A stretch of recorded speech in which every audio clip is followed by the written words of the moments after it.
We are making this delicious and healthy summer roll. You can make it with either pork, shrimp, chicken, or tofu, any ingredients of your choice. Boil some water and add rice noodles. Cook until softened. Have a small taste to see if it's cooked.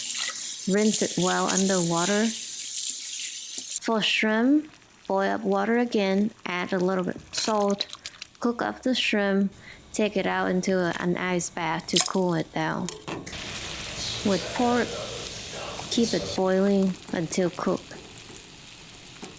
Slide it up for serving. If you prefer tofu, here's how to prepare it.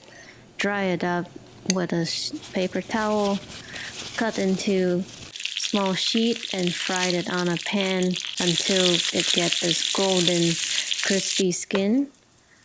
Cut into slice for serving. If you want to have chicken, then just cook it in boiled water and then cut it up in pieces for serving. To make sauce, chop up garlic,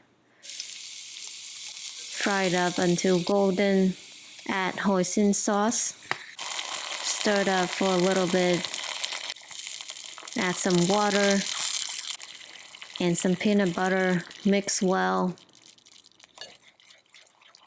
You need to roll up the ingredients together. Start with wetting the rice paper sheet, add a piece of lettuce, some herbs like mint, basil, or cucumber, add some noodles, and then put the proteins of your choice, roll them up nicely, and enjoy it.